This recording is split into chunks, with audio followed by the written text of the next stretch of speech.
One issue that I did want to raise today was the issue of the general thing about paperwork. You know, we've talked about some in the past, and I know we've talked about it in the whole staff meeting, but the importance of getting those treatment sheets in on time. I mean, there's clinical reasons for that, there's documentation reasons, you know, which we've talked about in the meeting before. But right at this point, when we really need the cash flow, we've got to have those sheets in so we can build the companies and get the money in. There's, you know, a number of reasons why it's important to get those things in. And the authorizations to make sure we get paid from the insurance companies is important too. And I'm concerned that a lot of the time you're very late, both with the treatment sheets and with the authorizations. And I just want to talk that over with you and see if we can come up with some plan to improve that. Well, I'm not quite sure. Yeah, we keep talking about this, and I see my sheets and my treatment sheets getting there on time, or at least by the end of the week.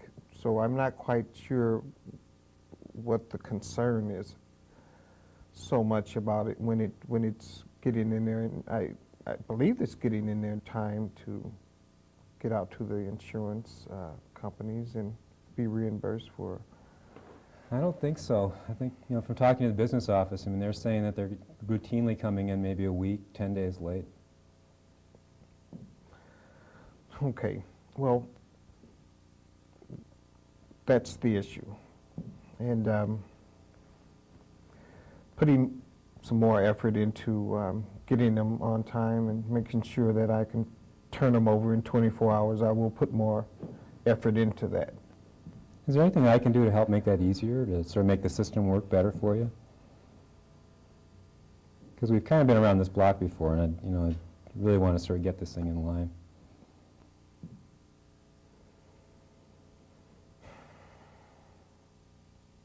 Well, I guess reminders during our regular supervision meetings would support that paperwork getting in on time. Okay, so to spend some time in every one of our meetings talking about that and just checking up on it? No. That's okay? All right. Okay. Well, let's do that. And I know it's kind of an uncomfortable topic for everybody, but it's something we really do have to get done.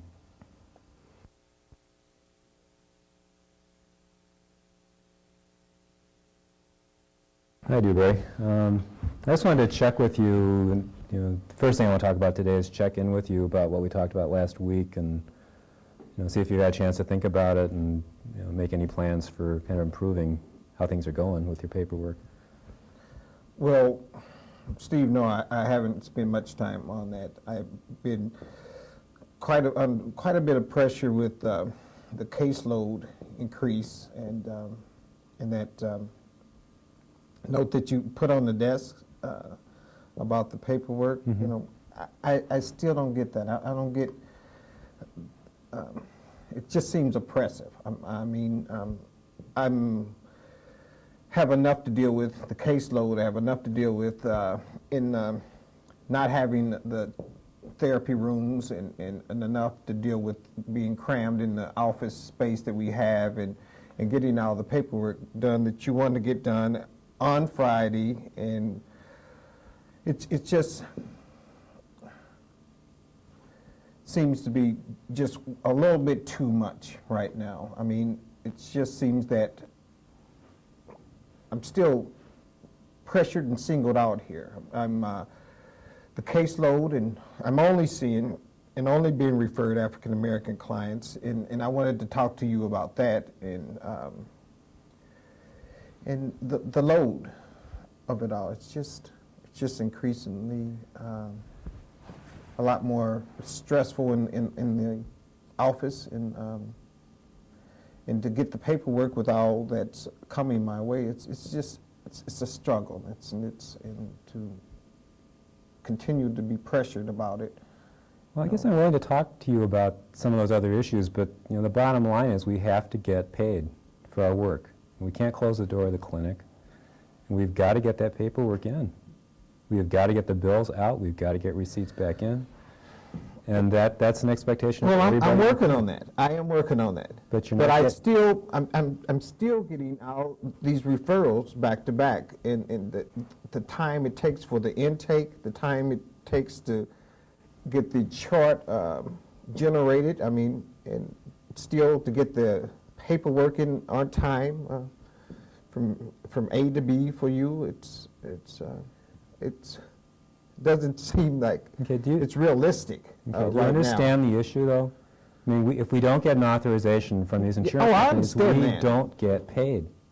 That I is got the the note that bottom you left line. on my desk. Uh-huh. I couldn't believe that you would do something like that. Do what? With in the office like that. I mean, it's unprofessional, and it's really getting me to a point of thinking that this has a lot more to do with something else other than that damn paperwork. I'm not quite sure what it is, Steve, but I mean, I am pointing out. I am the focus of this paperwork stuff, and it's getting in. I'm working on it, but it seems like it's much more than that. I'm not quite sure what it is. If there's something else that you have personally against me or my abilities to do this job, please let me know that. But this paperwork abilities- stuff keeps coming up, and I think it's a lot more to do than just that paperwork. I hired you for a lot of good reasons. And you've got some good skills and everything, but the paperwork stuff is late, consistently. It's consistently late. Late this And week? I need to lead- Has it been late this week? I don't know yet. It But I was hasn't. leaving you that memo so you would have a chance to gauge where you were at so you can move forward.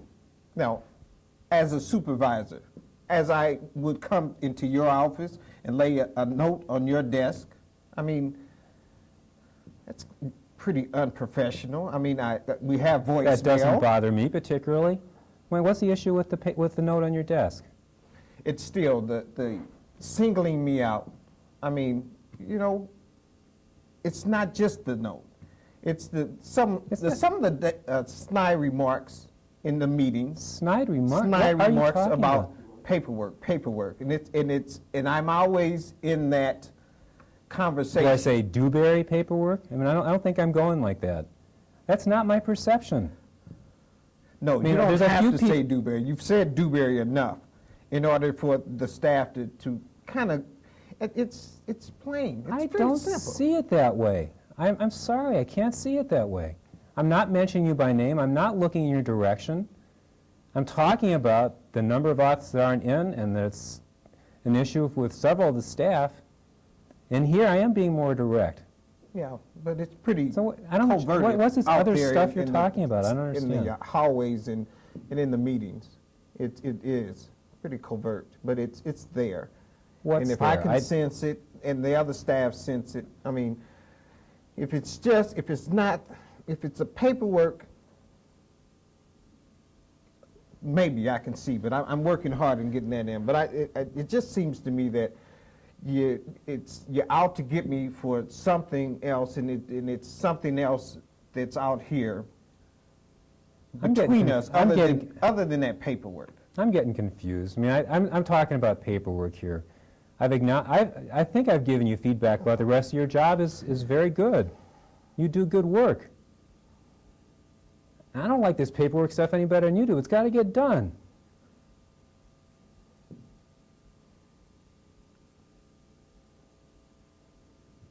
It's got to get done. Yeah, well, still finding this really hard to believe, or just to get it this just paper. I have to say, I'm really uncomfortable with the tension in here, and I'm starting to have some real difficulty with the way that you're expressing your apparent anger at me. I don't get what the issue is here. Oh, But it's frustrating Oh, me. it's the angry black man here now. I'm not saying that. Got nothing to do with you being black, but you've been yelling at me for the last 5 minutes. I mean,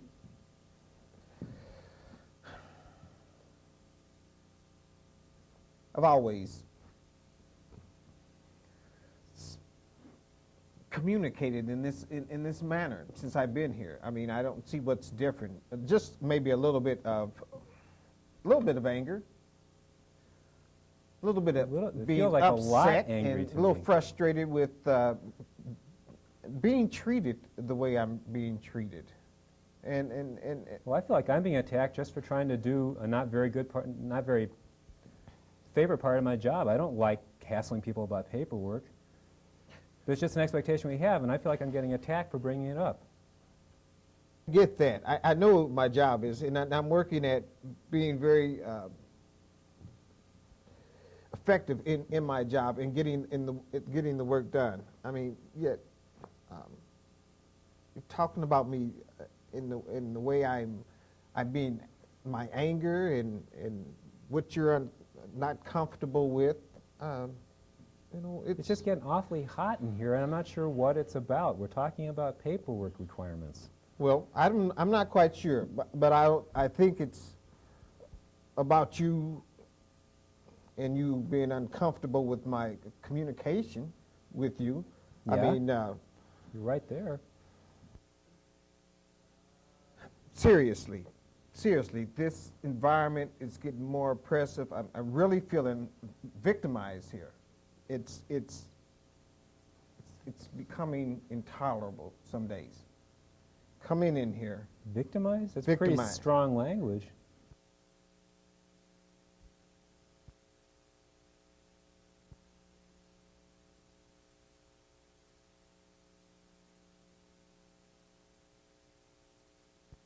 Hi, Barb. How are you doing? Fine, hi, You've Teresa. just been here a couple of weeks, and I'm wondering how things are going for you here. Good. I think I've pretty much figured out the systems. Okay. I'm feeling pretty comfortable. Okay. Did you want to talk about anything particular, like a case or anything organizational? Yeah, I think there's a case that I'd like to run by you. Okay, great. I met with a 28-year-old Latino male Mm-hmm. by the name of Jose Mm-hmm. twice.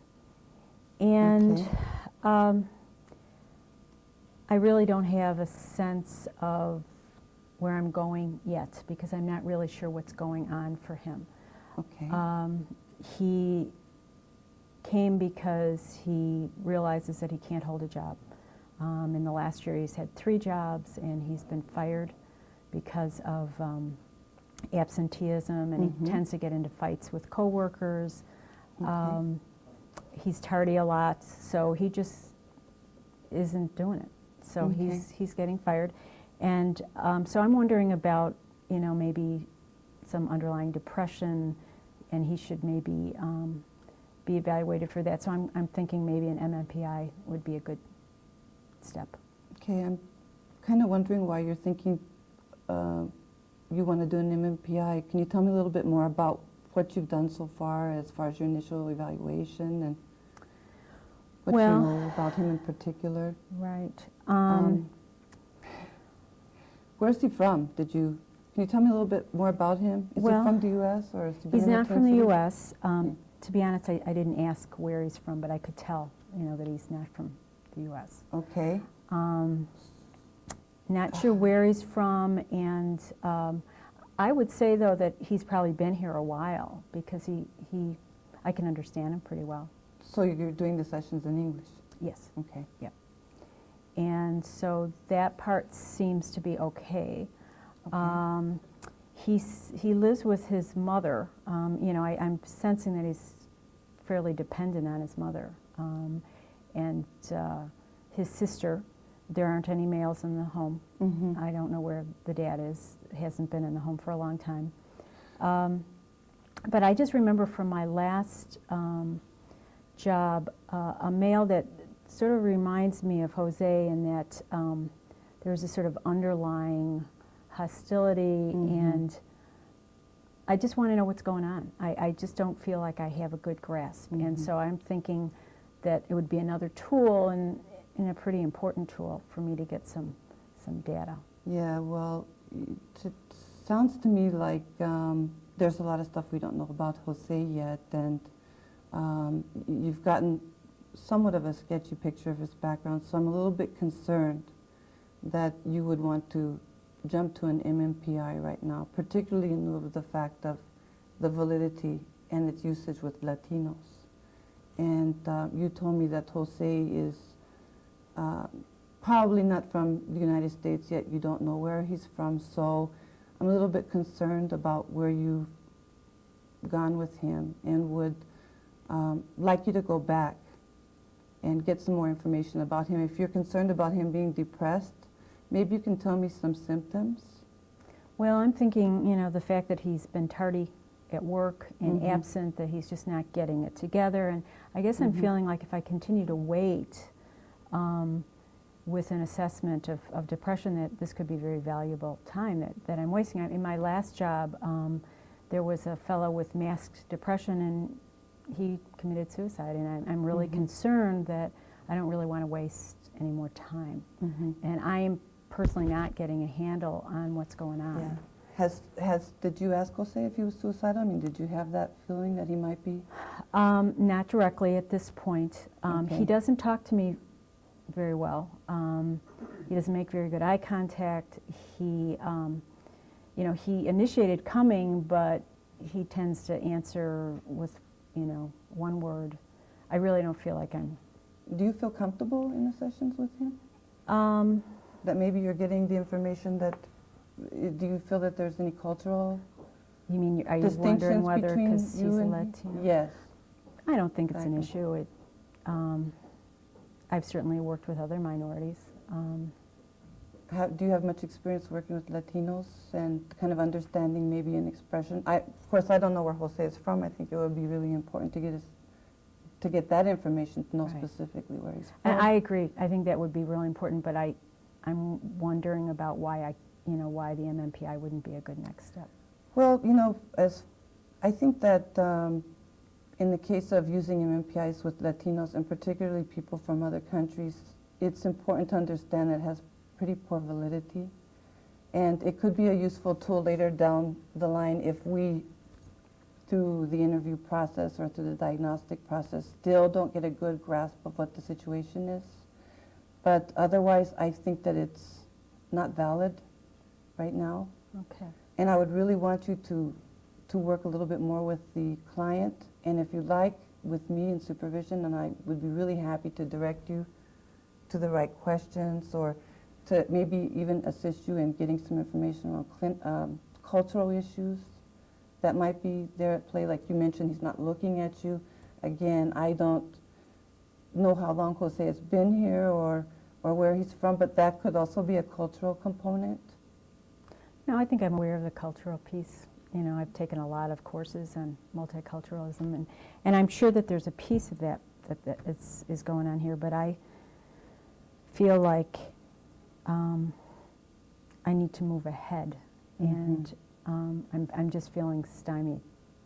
Seems like I'm just not able to get the kind of information that I usually do after two sessions. Yeah, and that's why I'd like to work with you a little bit more, because 2 sessions maybe isn't enough. If maybe you're not familiar with this, would you be willing to work on?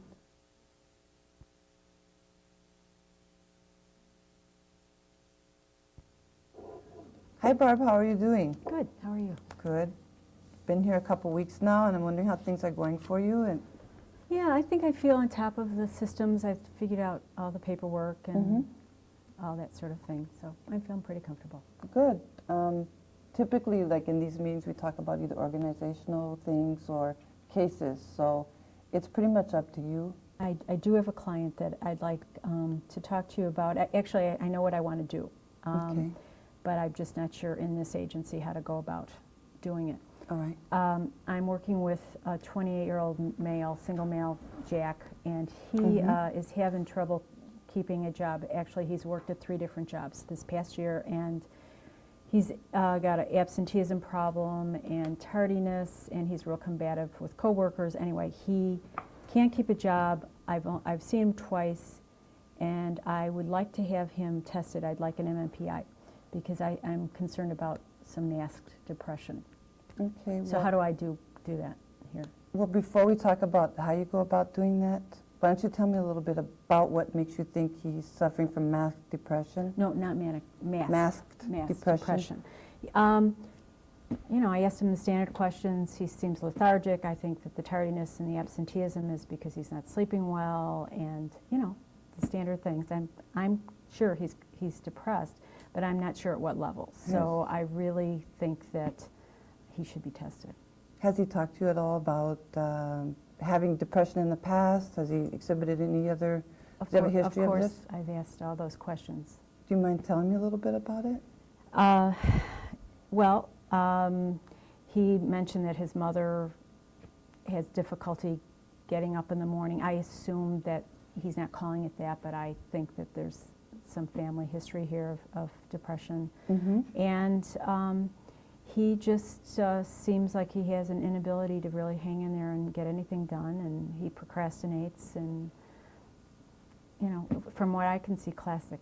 Do you want me to go through the symptoms of depression? I mean, Yeah. I've done this forever. Yeah. And I'd really like you to talk to me a little bit about it because I don't really know you that well. I'd like to hear your take on it. I'd like to hear how you've evaluated the case. okay. And just to get a feel for it and to Okay, understand why you think it's a let mass me just depression. give you a little history. Okay.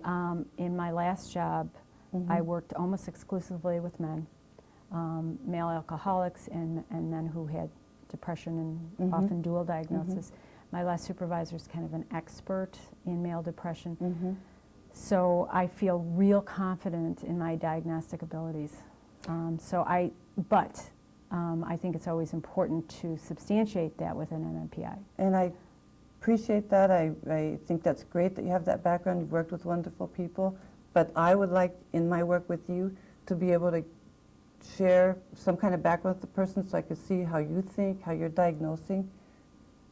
So if you don't mind, I'd like you to. Well, I have lots of case notes, and then I could just pass those along to you. To be honest, I don't have it all with me here, but I guess I'm just concerned.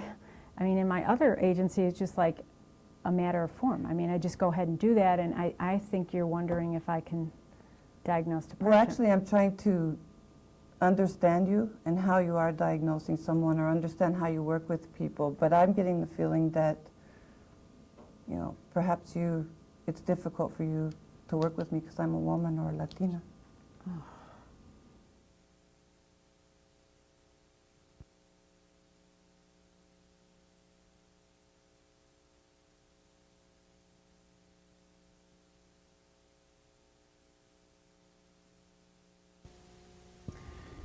Good afternoon, everyone. I think we'll get started. Barb, I think you know everybody here. You know Ong and Zong, and then Diane, who's Hi. the other supervisor in this program. I've asked Barb to be here to take part in our weekly supervision meeting. We offer, Diane and I offer supervision access at these weekly meetings in order to bring up cases that might be instructive or difficult so that we can share our expertise and learn from each other. Diane, do you know what the agenda is today? Well, I know Song has a case. I haven't heard from Barb. Have a case yet. No. You don't have, okay. Well, let's start with your Okay. case, Song. I have a- Welcome, Barb. yes. It's Thank nice to have you here. I have a case to share. 38 years old Hmong woman, married and have 5 kids. The older is 13 and the younger is 4, and the third one is 8 and 9 years old. I want to bring up this case to share it because I've been working with the mother for almost 4 months now, and the mother has a child named Lou, and mom referred Lou into I'm running a friendship group in school, and I'm working with the mom, and Lou also interested to be in the friendship group. I talked with the mother. She agreed for Lou to be in the group because mom felt that Lou is not doing well learning. He's have some difficulty of concentrations in school. And I'm working with Lou was in the group for a couple of weeks now, and I start to see that Lou. His appearing in the group is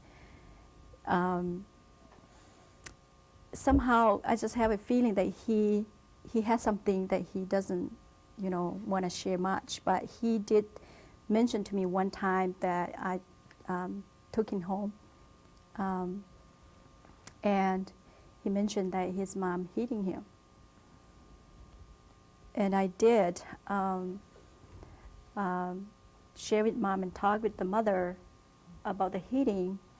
Mom was denied the hitting, but mom admits that she did discipline because Lou has difficult learning.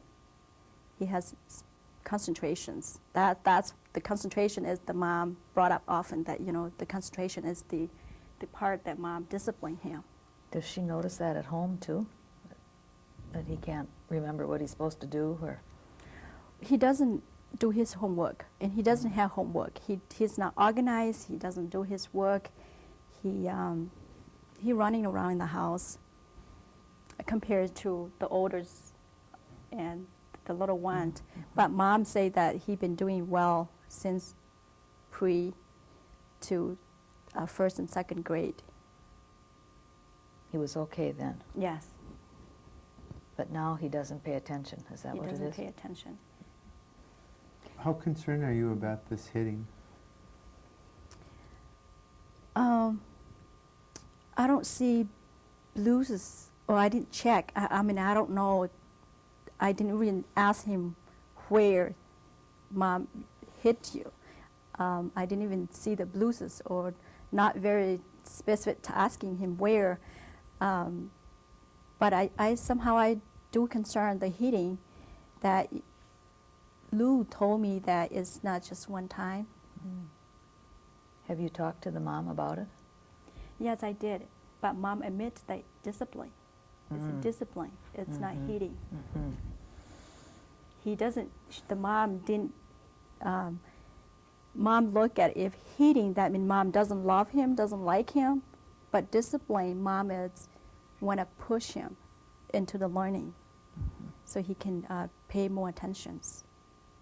How does Lou feel when you talk to him about the hitting, how his mom hit him, or how long has it been, He seemed kind of, he doesn't look straight to mine. He doesn't look straight eye to eye to me.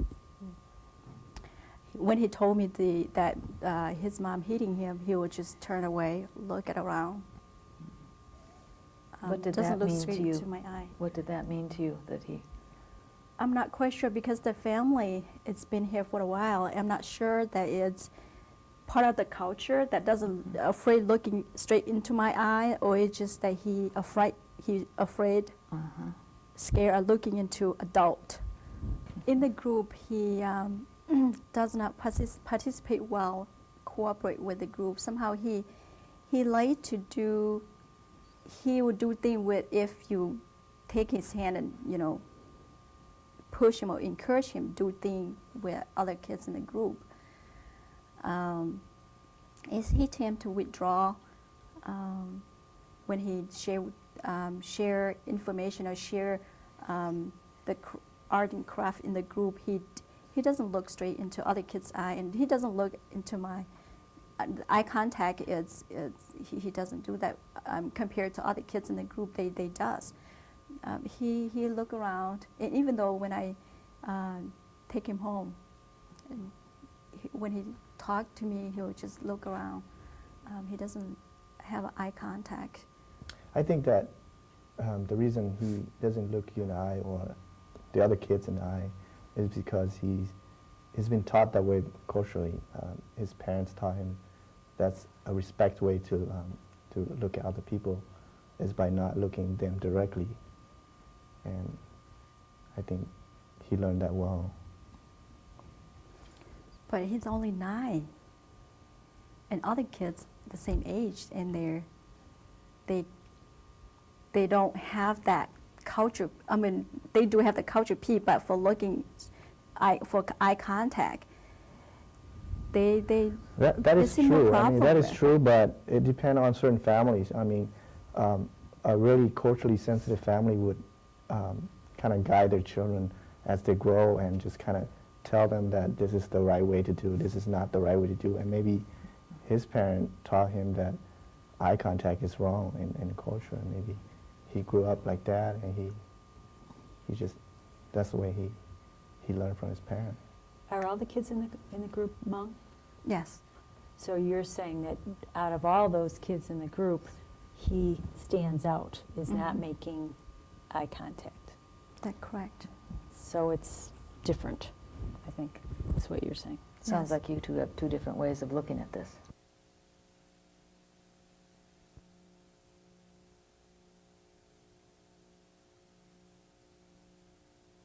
It seems to me that there's two possibilities and that we have to check them out, and I'm trying to think how we might do that.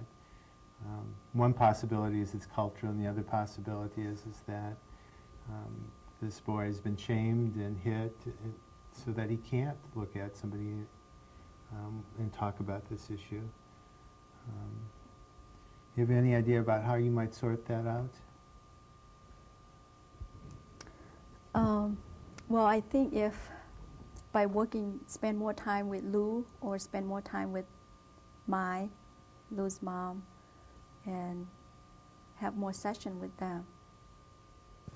And what were you going to say? And when Lou said his mom hit him, it sounds like maybe both parents hit him or just one parent hit him. That could be one of the issues that I could talk with Lou, find out more who's hitting. Who's the more authoritative person in the family? Maybe it could be the mom, or in this, you know. You said earlier you didn't see bruises? No, I didn't look. I didn't see blues on the child. But you're concerned. I do. Well, how can that be determined, the bruises? I mean, is there any way? I mean, there could be bruises, it's just covered up by clothing or... So you see a child at school? Yes, in the group. We could ask the school nurse Yeah. to take a look at him, see if there's any bruises. You could have a conversation with him about where he gets hit, how often. We could follow up that way. Wait a minute, we're getting ahead of ourselves here. You know, I know you're worried about the safety of the boy, and I'm thinking a whole lot about the mother and your relationship with her song and what's going Well, to happen. I'm not sure that's going far afield. I think that's central to the issue, the safety of this child, and I don't want to move too far with making sure that we've addressed that. Well, I'm not against addressing it, but, you know, we got to think what we've got to work with here. You know, what can we do if we can't talk to the mother and get her to Right. talk to us? Right. So let's put that aside for a little bit. We have some obligations to I think, to follow up on the safety of the child. So maybe we can attend to the issue of how we engage mom, but it ought to be around the issue of the safety of this child. I worry about the liability for you, too, if you're not reporting, and you're supposed to be reporting, so from the worker standpoint. I could ask the school nurse to examine him in school, but for me to make the report to child protections, because I know when I made the report, when the worker came into the mom's house, they will explain to mom who made the referral, who made the contact. And I felt that will jeopardize my relationship with the client, because I'm going to start working. I did work with the clients for several months, and I felt that would just cut me off from losing the clients. Yeah, we don't want to get too far out here. We have to remember, this mother asked for help. Now, she's the one that referred the boy to the group.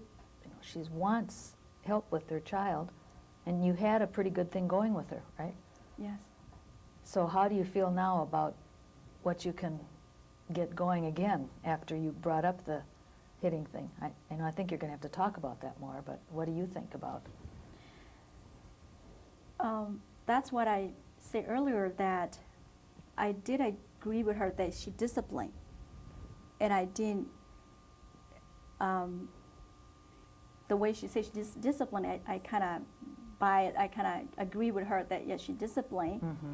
And as being a mother, or discipline, the way she explained discipline is she still loves the child. She loves the child preciously, and she disciplines so the child can learn. Not that Dave, she hit the child. Yeah. What would you think if she would ask the mother if she knows, you know, about the rules in the United States? And, you know, if she knows that in the United States it is against the law to leave, to be too heavy, or how, you know, I don't know how to say it, and try to go that direction. I think that that's a possibility. I think there's a couple of things. Number one, you have a legal obligation to follow up on what appears to be a possible child maltreatment. And you can do that by talking with this child and talking with the school. And that will clarify your duty to report or not to, or maybe the school can report if you engage them in that. So that's one piece that I think we just can't let go, that you have to follow up on. But I can tell that you feel this mom's trying to do the right thing. And I think you can explain it to her. I'm hearing Diane say, and I agree, that we need to engage this mom. Maybe you can do it in a way that says, I respect you're wanting to have your son do well. I understand you want that to occur. But, and then in the United States, there are rules about how you can discipline.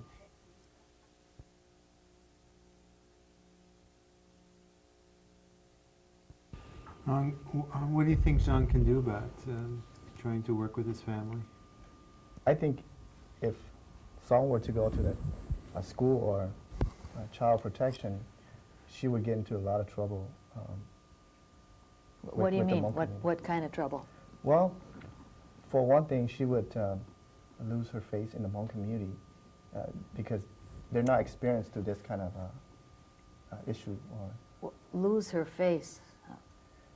Well, yeah, I mean, like, it's kind of like taking away their children, and I mean, like somebody just come in and take your children away.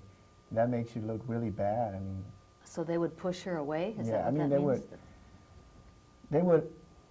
They would look at her in a way that would make her feel very uncomfortable.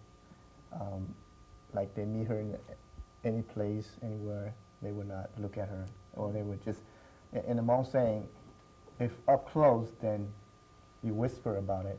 If far away, then you point finger. That's what Hmong would do to people She that would they be. hate. Yeah, so if she were to do that, and then she would be pointing, they would be pointing finger at her. But she would lose face in the professional community if she allowed a child to exist in an unsafe situation. You know, besides being legally liable for that, I mean, professionally, that's just unacceptable, not to address that issue.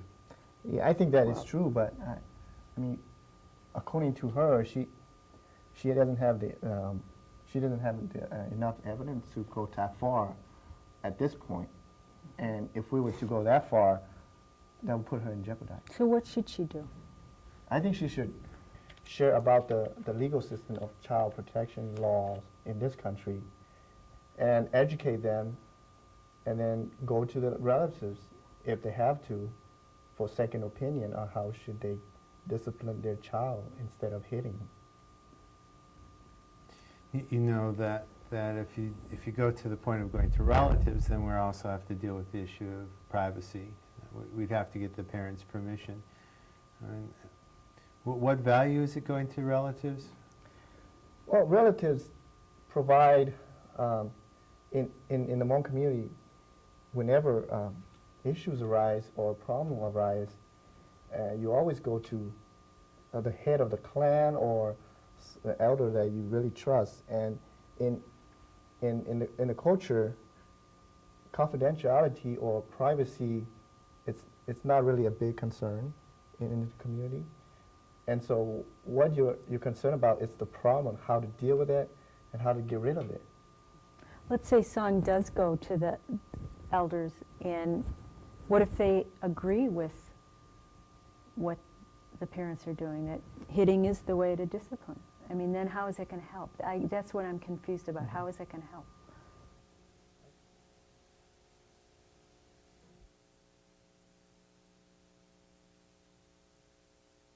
I think you're overreacting. I think it's possible for us to approach the parents, to be honest with them about the rules about discipline, and if discipline leads to injury, that's abuse of a child. Let them know what's going on in terms of their liability and our expectations for them, and we wouldn't be advocating for the removal of a child. I mean, I think we're feeding into the community fears.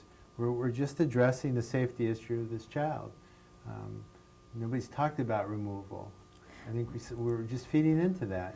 Even though just one phone call to child protections, that make a big deal, because the family look at child protections as a bad guy. And that's how we view, that's how we look at. And what I worry is that I will lose contact working with the family. You're saying that you're going to be the bad guy too if you make the referral or you make the call. Of course, I'll be the attack person to the family. So even though if you're wrong, you'll be looked at as a bad guy because you're on the other side. Right, because, I mean, if child protection wouldn't know if I won't make the call. Well, I think sometimes we have to be the person who reports. We have to be the one that does something that the client doesn't like because it's our obligation. And we're doing it to protect a child who can't protect themselves. It's our obligation, and you need to be able to face up to that. Right, it's easier when we say it, but I'm the one that walk into the client's house, and I'm the one that carried that burn on my shoulder, and it's hard, it's difficult, it's uncomfortable for me. At the same time, I'm working with the mother, working with the family, and also trying to report. It looks to me, or looks to the family, like I go behind their back. I mean, for me it's not, but for the community and for the family, it looks that way to me.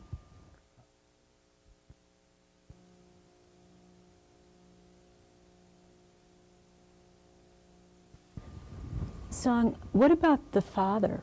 Are you going to talk to him? I haven't heard much about including the dad. Yeah, I haven't talked with the father, but for going in the house, going for a home visit and talking with him, I wouldn't feel comfortable doing that. How come? With respect. I know the father, Lou's father for me, I would look at as a respect person, a well-known person. For me to talk with him or confront him or educate him, I wouldn't comfortable due to gender. The father, Lou's father or man, wouldn't respect on me, or even though I'm walking there and educate them or bring up this issue. You know, I'm wondering though if you are trying to educate them to sort of the way it is here in terms of discipline versus hitting, that, you know, the way it is here is that women can talk to men. Right, in here, women, like here, I can be working with men and women as a professional. But when I go into the community, somehow I have to have that respect for, like I'm wearing two hats. When I'm working in the professional, I'm a professional. But when I go into the community, I have to have that respect. Like, Yeah, I'm just wondering though if maybe you're taking a different tact would be a good role model for the mom and the dad and the family. I mean, that you're doing it differently. And particularly because you are among women, that would probably have all the more punch. you know, just one culture. I want to educate you a little bit that the way we look at gender is man's always have the wisdom. A man always play a role, leader in the family or in the community. And for me, a female walking there, tell him what to do, I wasn't comfortable doing that. Do you really believe that? That men always have the wisdom? Is that something that you believe That's how personally? that's how we brought up.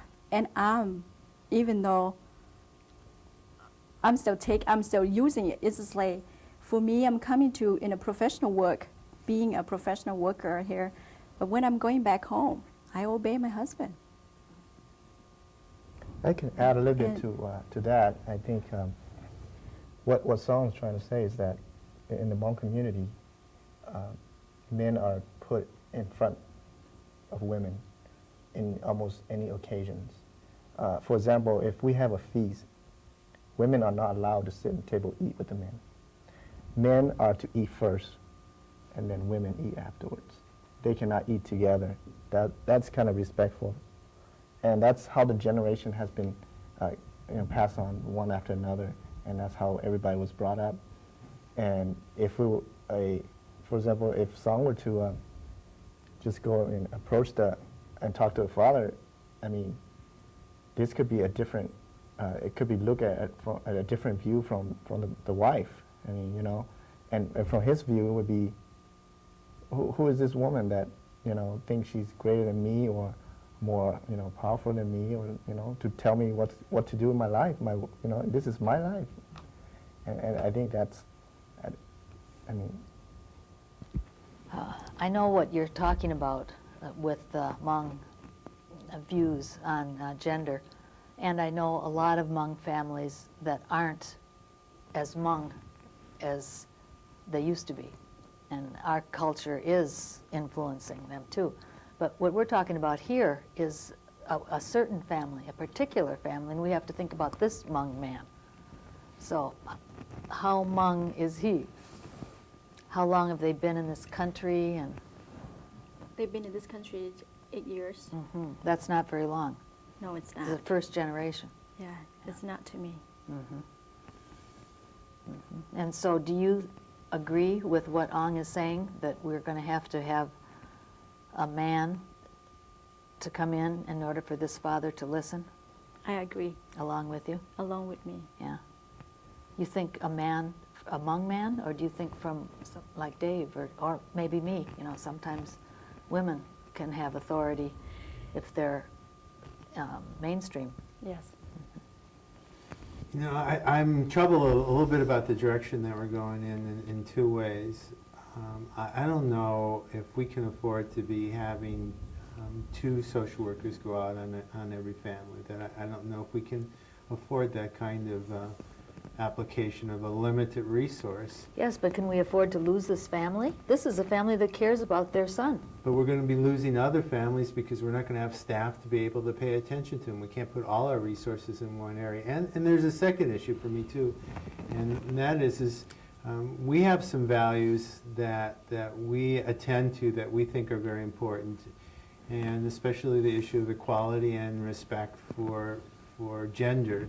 And it seems disrespectful to me to say that one of our female professional staff can't address this issue, that she has to have Honey, we are a not man. saying that. She is saying that. We didn't say that.